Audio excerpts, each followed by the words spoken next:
சில பிரச்சனை நம்ம வாழ்க்கையில ரொம்ப பெருசா தோணும். ஆனா, அது உண்மையிலேயே அவ்வளவு பெருசாவா இருக்கு அந்த ஒரு பிரச்சனை? இல்லங்க. ஏன்னா, அந்த பிரச்சனைய நம்ம ரொம்ப கிட்ட வச்சு பார்க்கறனால தான், அது பெருசா இருக்கிற மாரி நம்ம கண்ணுக்கு தெரியுது. என்னடா இவ ரொம்ப கொழப்புறாளேன்னு யோசிக்கிறீங்களா? வீடியோ கடைசி வரைக்கும் கன்டின்யூ பண்ணி பாருங்க. நான் என்ன சொல்ல வரேன்னு உங்களுக்கு புரியும். வாங்க போலாம். Welcome back to the voice. இன்னைக்கு நம்ம பேச போற விஷயம் ரொம்ப சின்ன விஷயமா இருந்தாலும், that is the truth. அப்ப அந்த டைம்ல என்ன நடக்கும்? சின்ன விஷயம் கூட நம்மளுக்கு மலை மாதிரி தானே தெரியும். ஸோ அந்த மாதிரி நடக்கும்போது டேக் அ ஸ்டெப் பேக். இல்ல என்கிட்ட இருந்தில்ல. இப்ப நீங்க திருப்பி ஸ்க்ரீனுக்கு வந்துருங்க. ஸோ அந்த மாதிரி நடக்கும்போது ஒரு டிஸ்டன்ஸை கிரியேட் பண்ணுங்க. Okay, take a step back. தூரத்துல நின்னு அந்த பிரச்சனையை நீங்க பாருங்க. ஸோ ஒரு விஷயத்தை நீங்க தூரத்துல இருந்து பார்க்கும்போது உங்க மனசுக்குள்ளேயே ஒரு கிளாரிட்டி வரும்.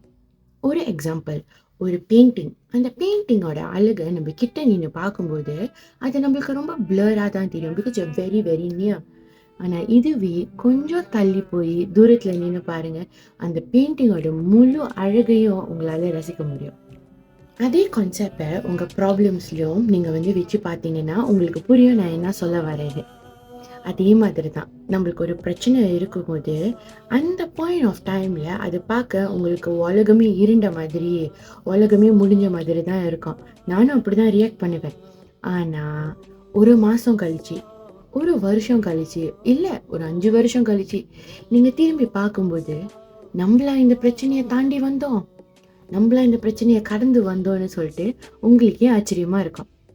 ஸோ எவ்ரி டைம் உங்களுக்கு ஒரு பிரச்சனை வரும்போது உங்ககிட்ட இந்த கேள்வியை நீங்க கேட்டு பாருங்க.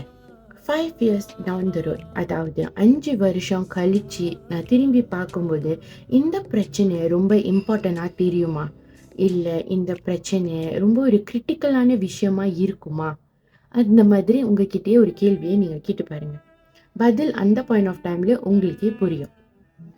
இன்னைக்கு நம்மளுக்கு நடக்கிற ஒவ்வொரு பிரச்சனையும் நம்மளுக்கு ஃப்யூச்சரில் அது ஒரு லெசன் இல்லை ஒரு லைஃப் எக்ஸ்பீரியன்ஸாக தாங்க இருக்கும்.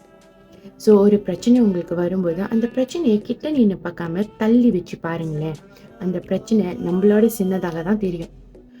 நான் பேசுறது கேட்டு உங்கள் மனசில் ஒரு ஸ்பேஸ் வந்திருக்கோம், அந்த ஸ்பேஸில் ஒரு கிளாரிட்டி பிறந்திருக்கோன்னு நான் நம்புகிறேன். ஸோ வீடியோ பிடிச்சிருந்தா லைக் பண்ணுங்கள், ஷேர் பண்ணுங்கள், ரீபோஸ்ட் பண்ணுங்கள். யூடியூப்பில் பார்க்குறவங்க என்ன சப்ஸ்கிரைப் பண்ண மறந்துடாதீங்க. Stay safe, be kind always.